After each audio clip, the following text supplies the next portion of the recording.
Ba-boom, ba-da-da-dum, ba-da-da-dum, boom, boom. All right, no. Oh, Ted, stop. I will say yes to the flute in game, no to the flute in podcast. Well, I thought it was guess okay. what? You can't put me in a box, babe. I got this flute. I spent more than you would expect on it, and I'm using it. All right. Oh. Well, everybody, welcome to Dungeon Master Level 1. Anyone who's stayed through the flute. I am your Dungeon Master, Merritt Smith. I am here with my blast from the past, Ted, and and new guy. That's the worst one yet. And our new guy, Sam, as a special guest, who is a new player in the game, coming in a couple of sessions in with a new character that everyone in the game has met and had a chance to interact with, and it was awesome. I think it went really well. Great sesh. Folks, right out the gate, I know you're on the edge of your seat. How was this week's session? I got to tell you, listening at home, it was great. 10 out of 10 session. Yeah, it was a good one. It was really, really good. It. Yeah. I did not know what to expect. I know we're going to get into this, but it exceeded expectations. Awesome. That's awesome to hear.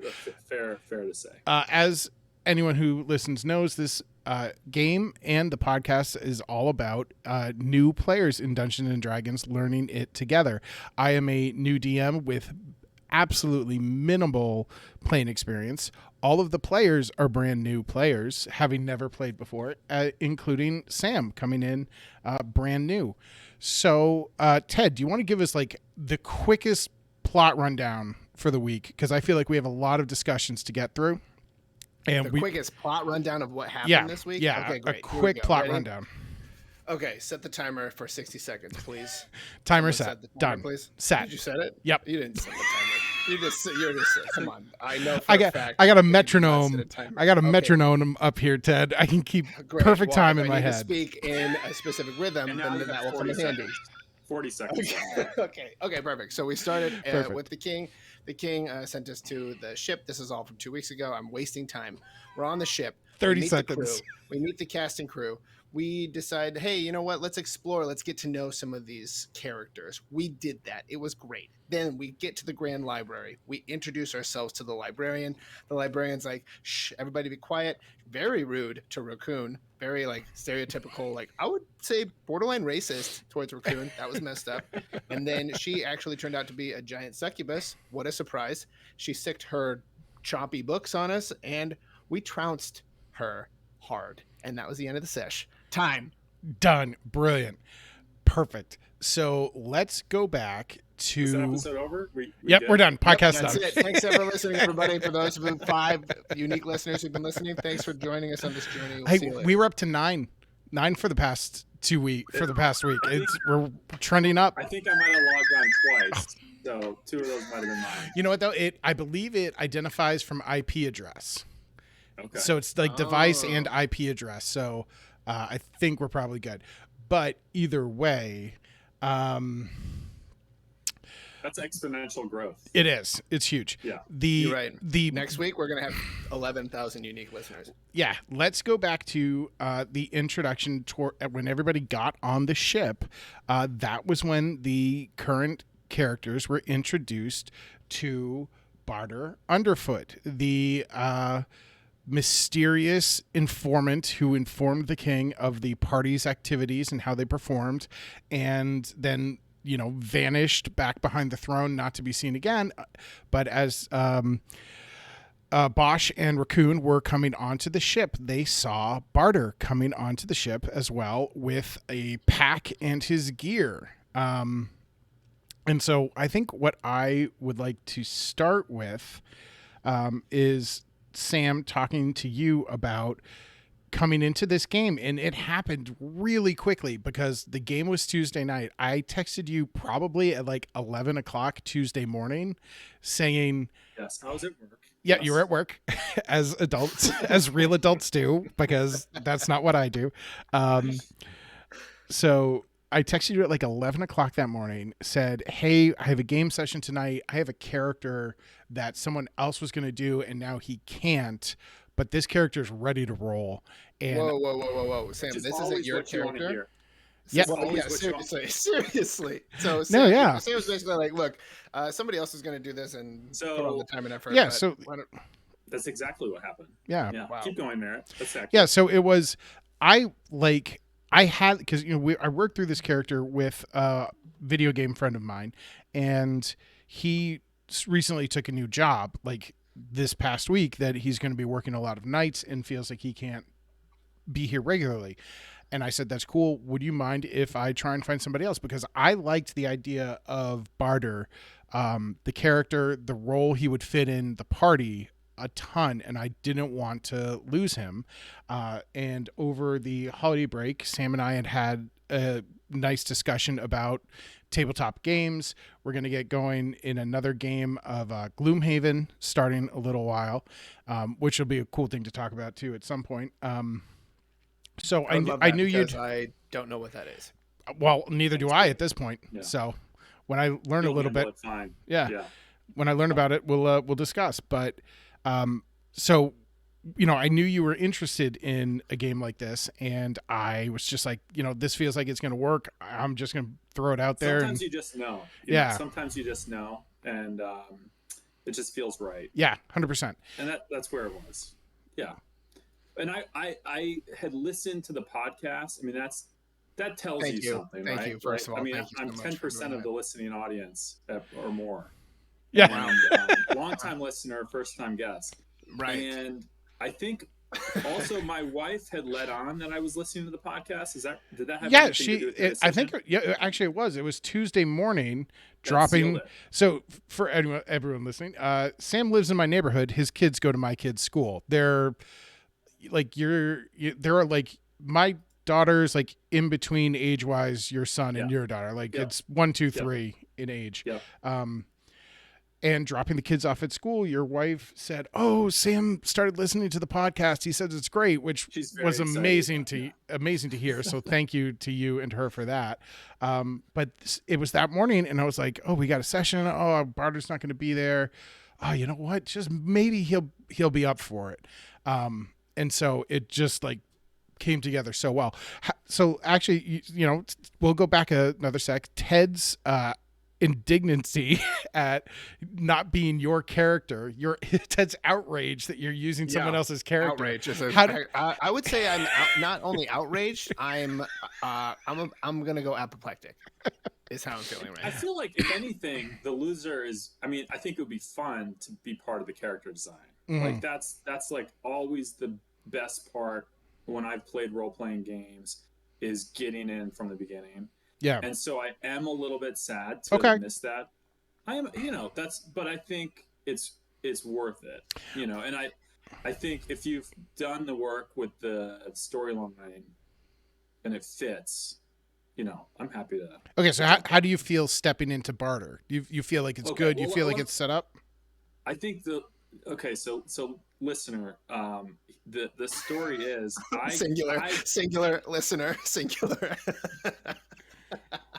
I got an email with the link to the character, so I could see the attributes. Mhm. So I'll get into this, but Barter Underfoot is a halfling, sort of, I would say thief, scoundrel class, but very loyal and does the king's bidding, Right. and good at getting it done. So stealthy. Those are kind of the characteristics. Yeah. And The inspiration for the character was really sort of the person who does the king's dirty work, sort of like the king's hand from Game of Thrones, but threw out Ray Donovan, which I've never seen. but also Ray Donovan, right, but a fixer. right. Yeah, he That was was me. That was me, folks, who said Ray Donovan. That hot pop culture reference was fresh That- from yeah. Ted White. that still. he doesn't run the kingdom with the king, but the king points and says, "Take care of that." And Right. he does it. He doesn't answer to anyone else. He goes and takes care of it and reports back to just the king. So The king wakes up and there's a dead sex worker in his bed. Guess who he calls? right. How Yeah. did this person? Barter. exactly. Right. So that is Barter the rogue halfling.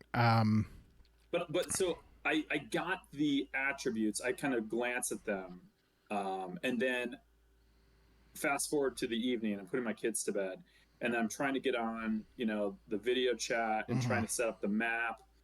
And in the background, there's just a lot of technical glitchy stuff for me, and like the windows and my screen weren't sized right, so I couldn't even see like the left side of my character card. And all of a sudden, I start getting grilled by the rest of the party, which is fair. But I also didn't really know. I mean, we just covered what I knew about the character. We covered what you knew about the character. Like, who the fuck is this guy? Wait, if I can swear on interject this podcast, or we're not? Yeah, we're no, not swearing. Swearing, Okay. absolutely. Okay. Yep. we're gonna lose half of our listeners if we start swearing, right? Because they're all the children of family members who are directly related to this podcast. If I can interject here, actually, I want to make a point. Yeah. I think the way you introduced Barter before Sam joined, Merritt, was, you see this sneaky halfling whispering something to the king, and then the king like said something. So that immediately put me, the player, as Bosch, on notice, just being like, what is this relationship? And then the king's answer was very much just like, don't worry about it. Let's go into the vault, folks.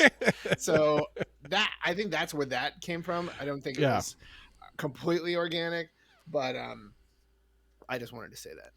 Yeah. That was largely because I had hoped that the player who couldn't make it was actually going to join last week. Name them. Just I only know him by the names, by his game handle. You don't have to. Just, but that's fine. Just put him on blast. He's someone he's someone I played games with for a long time. Enemy of the podcast. But but he's in service. Or was. Okay, come on. Good. You set me up for that. You trapped me.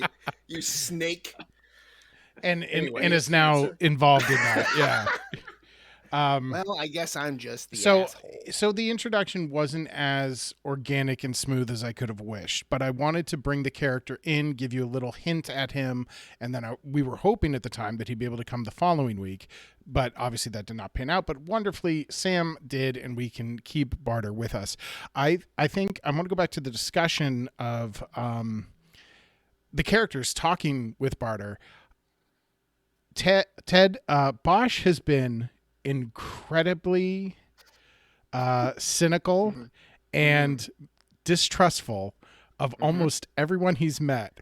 And then for Barter, this mystery person who had been following you did not help you with the giant spiders where two of you almost died, did not intercede with the bandits or anything. And immediately Bosch was just like, oh, hey man, what's up? How's it going? You know why? Because everybody else is throwing magic around, and Bosch is very Bosch hates magic, basically. So right. For those if you were curious, anything magic related, Bosch hates. He has a deep. You were doing.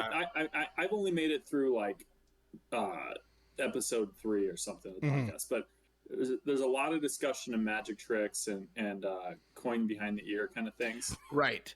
So sleight of hand, different from magic. Yes. When I say magic, I mean the arcane magic. arts. Yes, the magic, arcane arts, not illusions. Not the fantastical. They're illusions, Michael. Yeah, exactly. Well, that's the thing is that Bosch hates magic, but he has a deep appreciation for the art form of magic, if that makes sense. Yeah. He is a complicated person. A performance. Yeah. He likes that. He's a monk, but he's very close to a bard. I mean, he's probably going to become a bard before we know it anyway. We will see. Now barding is a form of magic. Borderline. So we'll have that's why he's not a bard. We'll have to discuss about it. We'd have to discuss that. I have things in store for Bosch. Yeah. So like leaving the spider cave and going back to the village, Bosch was like, "Why didn't you tell us about the spiders, jerks?" But then like immediately for this character, he's just like, "Oh, cool. Yeah, come on board. Let's hang out." Sure. There was. I mean, people were asking me, rightfully so, like, "What's this guy's deal?" And then I also didn't really know because you're giving me the 10-minute version of my life history. Yeah. As I'm like scrambling with my computer and like half listening, trying to get earphones. Mm-hmm. And then I'm like, okay, why are we going to this on a ship again? And like, am I supposed to reveal like that? Yeah. I didn't want to reveal too much, so I kind of played it a little coy. Which I think is Meanwhile, perfect for the character. Okay. I think Well, also part of the reason for Bosch being so open to the new players, also me as the player, this is an instance where I was metagaming because it sucks to join a game late when everybody else is playing, and it's super sucks.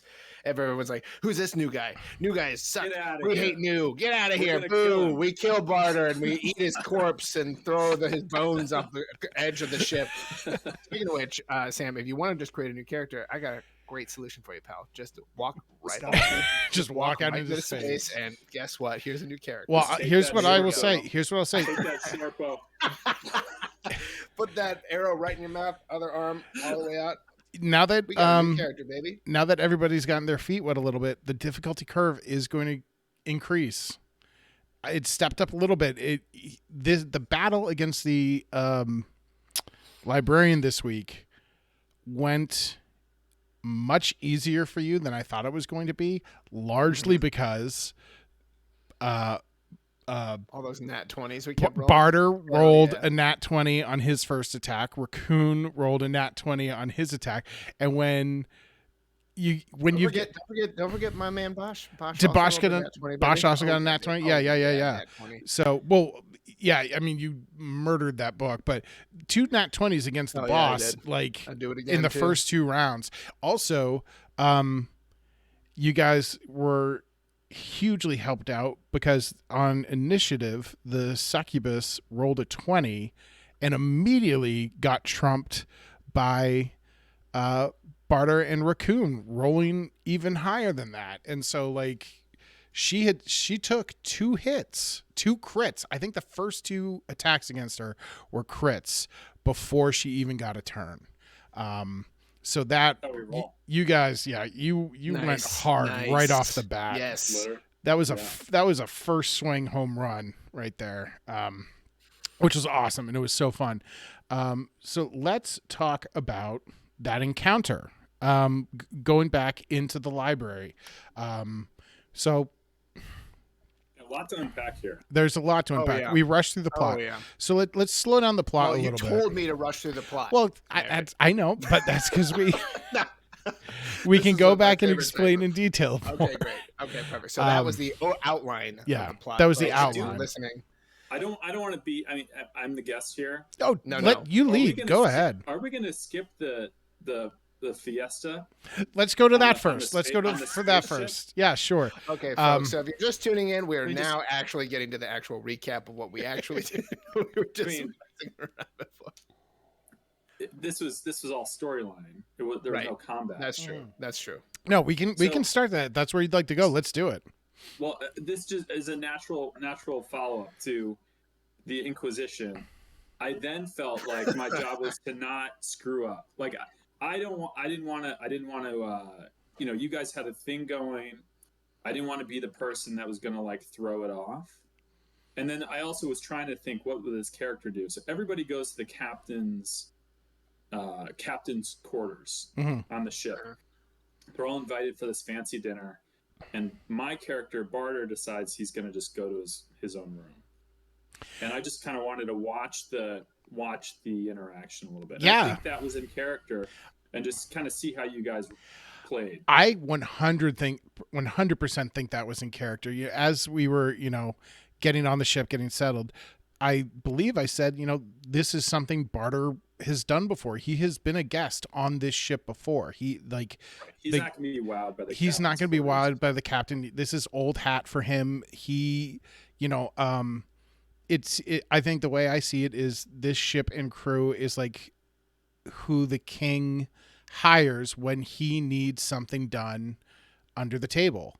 Like they're trustworthy to him. They are efficient, and I can see in Barter's backstory that he has gone on this ship to go off and do something 6 or 7 times in his role as the king's will. So I thought being just like Barter is just going to go, he's here for his job. He's going to go to his cabin and decompress there just for a minute. I thought that made perfect sense. And then I love that you came back out when you heard that there was sticky toffee pudding being served for dessert.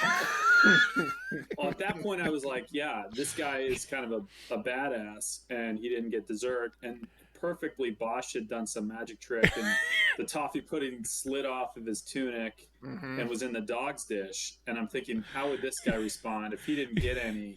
And then he walks in, and there's toffee pudding in the dog's dish. Yeah, and thankfully, you can tell what happened. Yeah, well, I rolled for the ship's cook, Grimgrom, the goblin cook. Shout out to Grimgrom. Shout out to Grimgrom. And I think what I set a difficulty check of 15 in my head for the roll, and I was going to say out of 15, he would have had like an extra piece that he was going to have, but like would have given up. And I wasn't going to say that. I was just going to say that's what it was. I rolled and I would have taken it. Yeah. And, and I rolled a nat 20. So he had a whole nother sticky toffee pudding that he was going to, I don't know, save for himself for later or something. It was just ecstasy in that room. Yeah. I mean, we just brought that out, and then we stayed up till what, 11 yeah, o'clock? Yeah. And it changed from being like a polite dinner in the captain's dining hall to becoming a full party, like a full mixer with everybody drinking and dancing and stuff like that. I want to go back to something for this. Ted, I don't know if you realized you had Bosch drink wine. You had previously played Bosch as a recovering alcoholic. Damn it! Thanks for reminding me, Merritt. It'd been a while. Damn it! I forgot. I don't know if Bosch has relapsed. I really wish. Damn it! I forgot about that. Crap. Well, folks. Yes, Bosch is gonna. You know what? Actually, I'm gonna work with it. Bosch is relapsing. We'll talk another time. I have recently learned of a cool mechanic that to play. Is it a 12-step program? Not quite, but it's something neat. We'll talk about it. It was actually something I learned about in a season of Dimension 20 about how an alcoholic is handling. Right. New rule. What am I not allowed to mention Dimension 20 anymore? No more talking about it on the D&D podcast. On our D&D podcast. That's it. No more talking about it. We're sending them all there. It's like, what are these guys doing? No. All right, we'll mention 20. I won't mention it again. To say was Merritt is going to. I thought of it inspiration all on my own because I'm a genius. Because I'm also a drunk, so. I could roll dice and solve my alcoholism. No such luck. After that, the group headed to the library and went in and were greeted by the librarian, and they requested information on the Deceiver, as far as they know, the big bad right now that they need to find information on to stop. And the librarian said, because you're here with the King's Will, I can get you that, but that is otherwise restricted information. It'll take me some time for me to get that out of the secure storage. Can I offer you something else that might be of interest to you, that you might want to learn about, to get them some other books while the librarian went to get the important materials. And I was surprised how much it was a struggle to get people to pick a book, a topic that they would want to learn more about.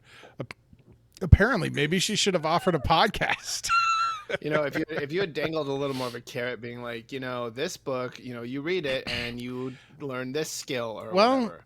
There was that. Well, I was thinking it would be an opportunity for some of them to learn things they did not know, like the holes they have in their knowledge about their background. And so I think what I should have done is be given suggestions, not just leave it so open-ended. And that's something we'll work on it for there's next a time. Succubus librarian. Yeah, next trying to force feed us books. Right. Yeah, but also It's helpful to make it more of a multiple choice. next time. Yeah, make it more of a multiple choice. Yeah, and next time they'll see it coming. But so after some cajoling, and I love that Barter just like straight up tried to steal a book. Just like Barter. like You didn't get the whole library thing. doesn't get library. It's free. You don't need to steal it.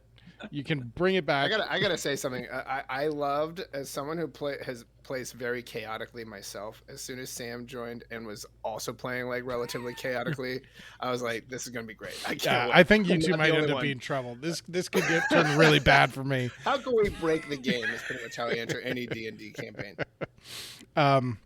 So, unbeknownst to the players, the library was actually cursed and under the control of a librarian succubus. And as people sat down to read, they fell into a sleep. And the party was saved by a nat 20 roll on a constitution check by Raccoon. So he did not fall subject to the enchantment. And what I tried to do was create a non-combat danger scenario where they had to figure out a way to wake each other up, get everybody up and ready. And I think it played out pretty well. I think that, there's some things I could have learned to do differently. I'd like to play around with that sort of idea again another time, but I think it worked pretty well before the full combat started. What do you guys think? I thought I like that idea. It's cool to think about having a non-combat danger scenario as you described it. But that's just how D&D goes. Sometimes somebody just rolls that nat 20, right? You got to make it a full-blown combat. Well, it was going to become combat eventually, but because of that nat 20, what was going to happen if everyone fell asleep, you would have been put into dream scenarios. And you would have been experiencing moments from your past, or your possibly just dreams, different encounters, and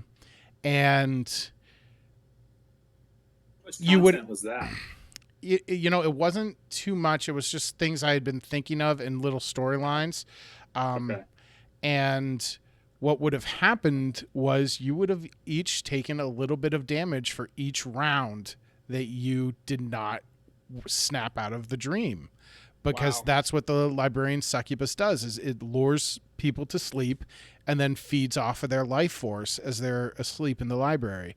We saw this. There was a patron, a poor patron across from Raccoon, who was wilting away in front of his eyes. Yep, exactly. That was ultimately what brought the succubus back into physical form. Right. Was touching that patron. They interrupted her feeding. The way I had that play in my head was she was so consumed by the feeding and the belief that everyone was asleep that her passive perception was really low. And so what happened was Raccoon snuck over to Lek to wake Lek up, and then Lek went over to wake up, or maybe Raccoon then went back up to wake up Bosch, who then took a turn to wake up Barter, and then the whole party was awake. And then there was Raccoon did a stealth check, so there was a 8-foot tall Goliath crawling on the floor between library tables to avoid the patrolling book sentinels that were flying in the air. And then when they, there was an opportunity that you all could have gotten out of the library, but instead you chose to stay and help the patrons there, because the door was not locked until the combat started. So you could have gotten out of the library. But where would we go? Back to the ship. Yeah, seriously. And then there's nowhere else to go. Yeah. You could have gone back to the ship. maybe asked and figured out other ways to find the information, or perhaps through a conversation with the crew, you could have explained what happened and been encouraged with the assistance of the crew to face the danger inside. If one of those crew members says, "Oh, by the way, the librarian was a succubus," Bosch is gonna flip his top. That's not what's gonna happen. I promise He's gonna you. be very I'll, passive I'll, aggressive. gi- I'll give you the spoiler. We're leaving a point out here that the Great Library, in my understanding, was at some point in distant space. Correct? Yes, you are correct. Yeah. Right? Yeah, you said it blips in and out of reality Yeah. or something like that. Well, it's so I'm sorry if we didn't explain it well enough for you, Sam, last time. Apology accepted. The I locations. didn't even know why we were going to the library. I'm gonna be dead honest with you. Okay. I'm like, whatever. We're gonna just ride this out. I missed the part about why we were actually going. So, but the character knew. The character knew. Yeah. So everyone was going to the library because they need more information on the Deceiver and the Orb of Power within the King's Vault. That information has been lost in the continent of Tarmalon. The reason the library is in space and you're on the type of tether ship you are is the continents are tethered together through chains of electrical energy, a magical electrical energy that is holding them together. So they're all moving around each other in space, and sometimes they collide, sometimes they pass right through each other, sometimes they merge and form new continents. So that's how the world building I came up with to allow different characters from different eras to exist within the same universe. Love it. Yeah. So that's why you were going to the library, why you're on the ship, and why you can go to different locations and stuff.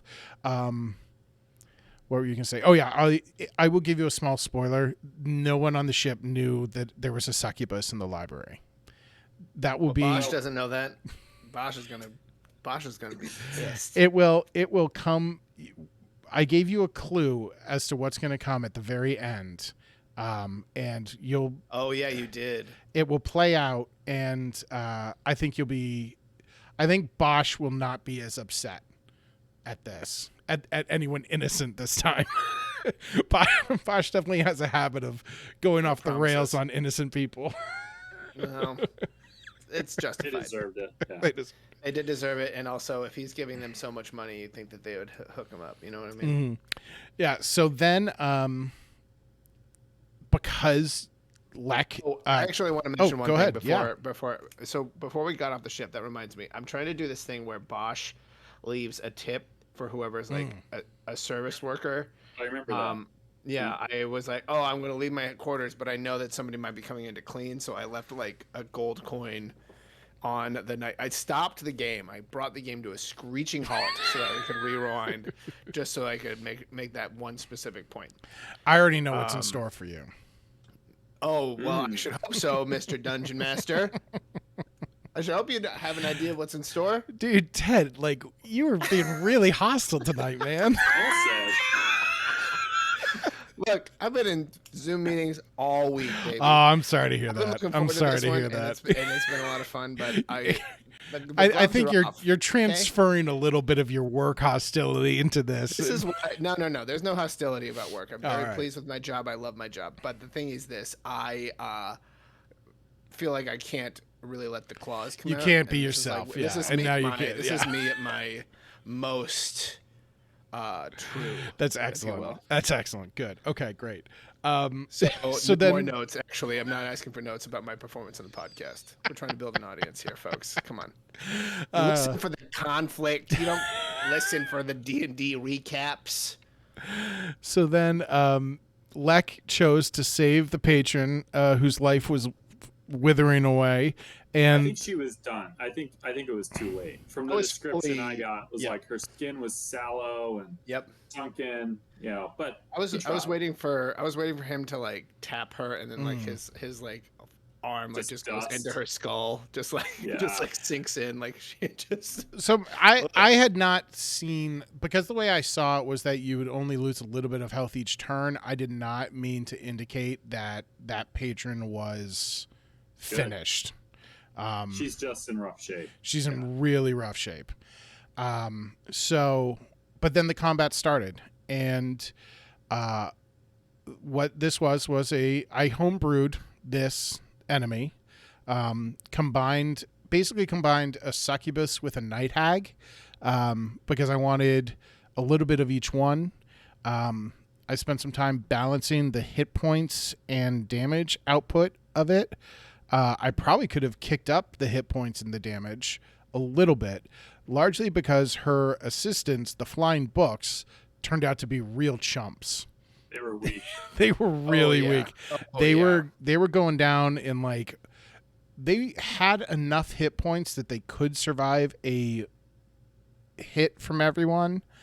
Yeah, but then they everybody, Bosch, baby. everybody Bosch was is not to be rolling. trifled with. Everybody was rolling books, lights out. Yeah, I killed Everybody was 3 lights books out. back to back. Yeah, it was great. It was very gratifying after the terrible rolls that I had before. Yeah.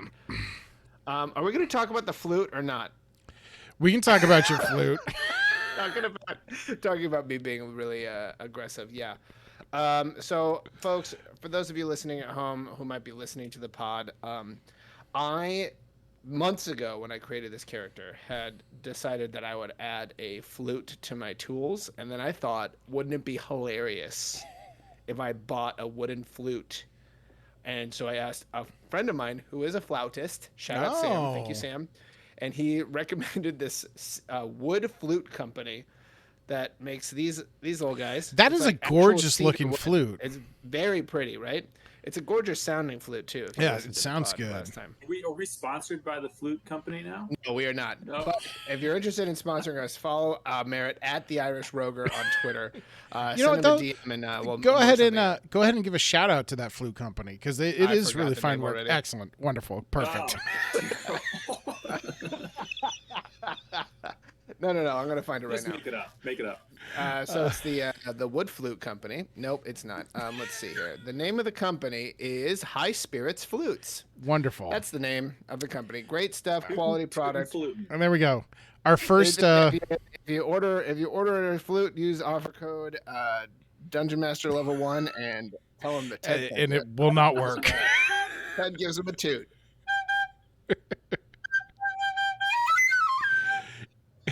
So I basically bought this flute, was waiting for the perfect time, and then when we were on the ship, I was like, tonight's the night. I gotta bring the flute to the sesh. Brought the flute to the sesh. Merritt was again ready to move on with the campaign, and I have this very common thread where I stop everything to do, for some shenanigans. Shenanigans, and those shenanigans were when I said I'm going to play my flute, and Merritt, you said, okay, fine, you're going to play your flute, whatever, and then I pulled out the real flute, and I heard you say, not delighted, just, oh, you brought a real flute.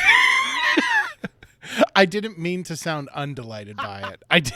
No, it was perfect. It was exactly what I wanted. It was exactly. I was just very surprised. I was just very surprised at that moment. Basically, I just live for the moments when I can make the DM just roll their eyes and be like, oh, okay, all right, no, yeah, fine, yes, I guess you can do that. Roll initiative. Anyway, Sam, what did you think of the flute? It's appreciated. I liked it. I mean, awesome. You pulled that out during the what was it? Sticky. Yeah, during the dinner, like right after the nat 20 for the second plate of sticky toffee pudding, and you pulled out the flute, and he had been drinking a few. He had a few pops in him. Helped turn it into a party. Yeah, made sense. It was great. I also, I know we're back on the ship. We're going backwards here, but Merritt, I loved how the captain and his wife all had these vaguely European accents. The captain had a very strong Irish accent, and I think the wizard wife was like French, vaguely French. She was French. Yeah, she was vaguely French. So the way I see those two characters, and what I think is partially great about them, is he is a very, outgoing, gift of gab, boisterous, full of life person, and then she is incredibly tight-lipped, reserved, always perfect French posture, head held high, completely unexpressive. I almost wanted to do a German accent for her, but my fake accents are mediocre at best. Oh, they were great. And so They were good. French, I liked it. the French was just a little easier. It came a little more the naturally. accents were good. I think the issue that you're skirting around, Merritt, is that we have 5 unique listeners in Germany, and we can't afford to lose them. So that's why you went with French instead of German, because everybody can get on board with dumping on the French. We don't have folks. 5 listeners in Germany. We have 5% of our listeners are in Germany. So that's like one. Half of one human is listening in Germany. We can't afford to lose them. There it is. Yeah. Boom. Yeah. Now we definitely lost them. That was God. Yeah, but I think that that makes them incredibly, like, a really interesting couple and interesting characters, in that there's such a vast difference in their personality, but they really are incredibly in love. I felt that. I just had an idea. Yeah. I just had a crazy idea. An amazing idea. It's maybe not even that crazy. What if we had a guest on the pod each week, and next week we brought on your wife, Laura? I would love that. She would hate it, and she goes to bed like way before we do this. Look, if I have to get up at 7 a.m. to record a pod, I will. I'm not saying I won't. Or you should just bring your phone to bed. I am straight up. It's time to record a pod, babe. Tell me what you think of this week's episode of Dungeon Master Level 1. I am happy enough that she has actually told me she listens to this.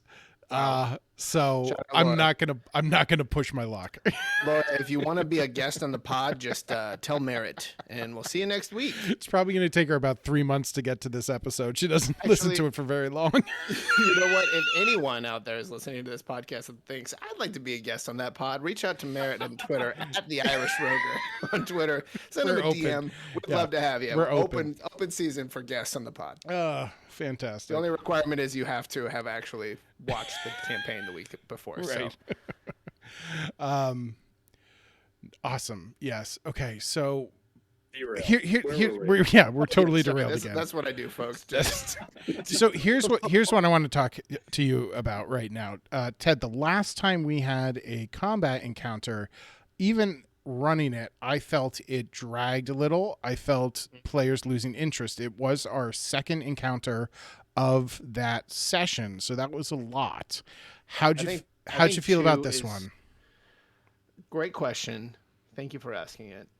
I think that 2 combat encounters in one session is one too many. Agreed. And I think this session was perfect because it was a balance of, okay, let's explore this place where we find ourselves, and you gave us agency to do that, while then also throwing a combat encounter our way, which I didn't think we were going to do a combat encounter. I was like, oh, this could be a combat encounter, but this is a big space. I don't know what's going to happen. I left the grid off the map just to make you think that there wasn't going to be a combat encounter. If you can do more of that, I'm just gonna leave the grids off. I'm just gonna leave them off because above VTT has that ruler. I know about how far everything is. I'm not going to be a rules lawyer about movement distances. A ruler lawyer. A ruler lawyer. So, and dear listener, I found myself. Let me just for context here. Found myself on the balcony of the Great Library, well away from the action, right? And Bosch, I think I was 80 feet away, 90 feet away, a long ways. It took me 3 turns or so to get back in range. Bosch, I should mention, was the one that woke me up, right? That's right. Barter up. That's right. And I think I put this on the group text. I wish that Barter had said, I didn't read that situation very well. Oh my God. That would have been perfect. It would have been perfect. Perfect pun, perfect for the character. Perfect. Well, at the end of the encounter, actually, I wish Bosch would have turned to the others and just said, like, guess I'm not going to get my library card today. You were a far way away, just to clarify. I did. Merritt, did you hear what I said? Ted, I have a hard enough time holding on to my own thoughts, all right? Like,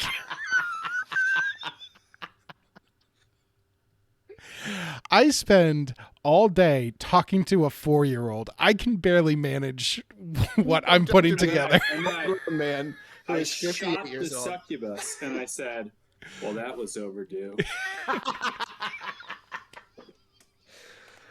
Oh wow. I'm sorry I wasn't listening to that. Let me just say what I was going to say is while you were Real quick, well, one last God time. damn it. I said at the end, I turned to the others and I said, looks like they got Dewey decimated. God damn it.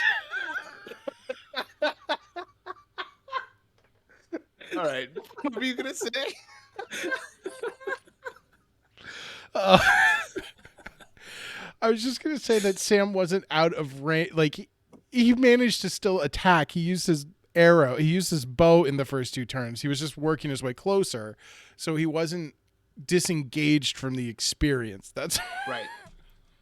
Great point. Glad we finally got there. glad that took 5 minutes to get there. Oh my God, this is great. Sam, you should come on every week. This is incredible. Oh boy. This was a hard sell. Okay, The spousal capital.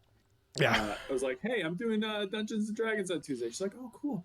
Hey, I'm going to do a podcast about the Dungeons and Dragons campaign. She's like, that's what my partner says too. I say I'm going to do D&D. That's a lot. She's like, great. What are you going to talk about? Yeah. Or when so I guess I'm going to clean the house by myself. Cool. Yeah, I guess I'll just do everything around here while you play make-believe. So, Sam, your first-time player, brand new in the game. What did you think of combat? How do you think it flowed? What do you think of the mechanics of it? I liked it. I liked it a lot. I think I rolled very well. I feel like I got very lucky. So I felt like a badass. Yeah. Shooting arrows at the succubus. You got the first hit. You also got the last hit. You crushed it. It was very fulfilling. He bookended the combat session, if you will. That's not going to stop. That was a good one. So many library puns. We got to turn the page on that. Just... oh my God! You know what I imagine. You remember in Indiana Jones and the Last Crusade when they are like trying to pound through the floor, and there's like an Italian librarian who's like stamping the books, and they like time it perfectly with his stamps, and he's like, "Oh, this stamp! How is it making this sound?" I would imagine there's another librarian in the library while this cacophony is going on, and they're just like, "What is going on?" Like everything that they do perfectly times with all of the shenanigans in the back. So. Combat was good. I mean, combat was great. And I should say, for our listener, as I approached the succubus and we killed the succubus, we had these piddly books that were left. And I think the books had tried to attack on 4 occasions and like did what? About 5-6 damage total. Yeah. They were total, right? These were not things to worry about. So this was a point as I'm feeling a little bit more liberated with the character. I decided to, rather than try to get closer for melee attack or send another arrow out there, Barter grabs a book off of the stacks. Yes. And used his tinderbox to induce a Fahrenheit 457 moment and intimidate the books. And I just saw Merritt put his hand to his temples like this and just sigh. Those are the moments I live It for, was Sam. amazing though. I loved it. If I sighed, it was because it was like, oh, this isn't gonna work. And then you rolled amazing, and it worked. And you know what? I was gonna say was actually a great moment, and I think part of what made the books a lot easier because we were leaving out that Lek went down. Lek did go down. Lek died. Right? He died to the books. It got real. So. Well, we were making a light of the situation, but I mean, one of the party died. Yeah. Died back there. Or was knocked unconscious and then revived, not full dead. There is a difference. We were burying the lead. We were talking about a bunch of other stuff for a while. So let me tell you about the mechanics for the books. I'm looking at your character sheets, and you all have between 15 and well, Raccoon has 25 hit points, but he's a barbarian, so he's insane. So you all have about 15 hit points. Those books could do 8 plus 2 damage. Like they're a D8 roll plus 2. So 2 hits from a book could knock most of you out. So they were mechanically nothing to scoff at, but you rolled so well. You killed a lot of them really quickly because they did only have, I think, 8 hit points. So they were pretty easy to kill. They also had a low armor class. The idea is sort of like they would swarm and people would be surrounded and taking a lot of hits. Because also on the succubus's next turn, she was going to summon more. So you were going to find yourselves like overwhelmed. But Sam, that like lighting the book on fire and threatening the other books, it was brilliant.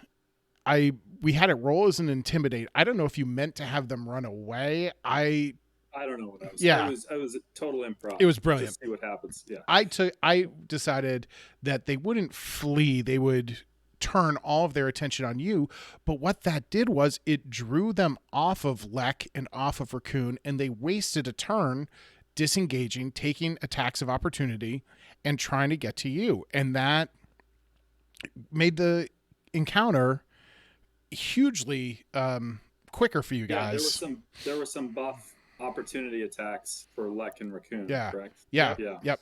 Those are the attack of opportunity. So when a enemy leaves a player's threatened area, or when a player leaves an enemy's threatened area, the one who is still there can take an attack on the person leaving. So basically, if you're standing next to someone and you try to leave, they get a chance to try and hit you, unless you use a disengage, which I believe is a action or maybe a bonus action, but we'll look at that.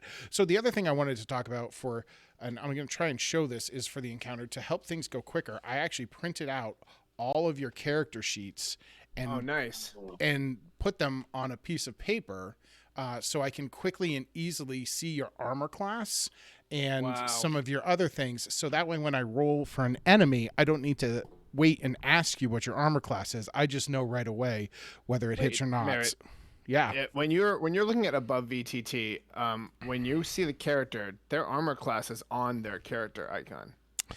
I have it more zoomed out, and it's so small for me, it's harder for me to see it on my screen. It was just easier to have it on a piece of paper. I also often have the map covered up by other information, like the monsters' stats and stuff like that, because I need to see what they can do and what they'll roll. And the running list, and the running list of things that I've done to derail the game that you're going to make me pay for later. Right? Merritt, with that level of preparation, you better be careful, or you're going to have to rename the podcast Dungeon Master Level 2. Level 2. Got him. Okay. I think at the end of this campaign, we should end the podcast and then start a new one called Dungeon Master Level 2. Maybe, or just change the name of the podcast. Yeah. Anyways. Or keep it Dungeon Master Level 1, and then somebody else starts again as DM. Yeah. Oh, that'd be interesting. Ooh, season 2. Yeah. Season 2, new DM. That would be awesome. Good. That's a good thought, Ted. Just side coaching from the that one's for free. Yeah. Yeah, that's another one of my amazing ideas for free. Yeah. All right, cool. Well, I think that'll be our time, unless anybody has anything else they want to bring up. No, I think we covered all the basics. Sorry, I'm just going to speak for Sam. No, Sam, please continue. I just wondered, I mean, what room is there for character development for certain this is a terrible way to end, I'm sorry. No. Do halflings have big penises? That's where I'm getting at. How much laxity do I have in terms of endowment? I think you know what. Here's what we'll say. We'll go with Tyrion Lannister rules. Okay, I remember. So normal, like normal sized hog, yeah, on a smaller statured body. Got it. At least for a badass like Barter. And this is too much information, but my 3-year-old. So I was taking a shower today, and he walks in. And we have a glass door, and he's like looking at me, and he's just like staring right at my junk, right at all of it. And I'm just thinking, like, this has got to be massive for a 3-year-old, which gave me the inspiration I was like, "What are you looking at?" He's like, "I'm looking at you." And then I like turned away. I felt weird about it. But this got me thinking, like maybe Barter, who is a halfling, as I understand it, essentially a hobbit, correct? Correct. Yeah, they were originally called hobbits, and then the Tolkien estate sued Wizards of the Coast, and they had to change. And the treants were originally called ents. It's got to be open domain by now, right? I don't think I so. don't think so. 100 years? think No, so. I don't think so. 100 years. Wow. Yeah. Okay. Yeah, it's 100 years. Winnie the Pooh just became open domain, the original, not the Disney character one. So if the And Winnie, they can start walking around wearing just Yeah. a red T-shirt, baby. if you've got the T-shirt, that is no T-shirt. That's still Disney. You got to go full naked to be the the free right Honey the Pooh. No, Winnie the Pooh is public domain. Oh, my mistake. Right this way, sir. Anyway, Yeah. Okay. I was just curious about that. All right, so this has been Dungeon Master Level 1. thanks so much for listening, everybody. If you are interested in sponsoring DM Merit at Sorry.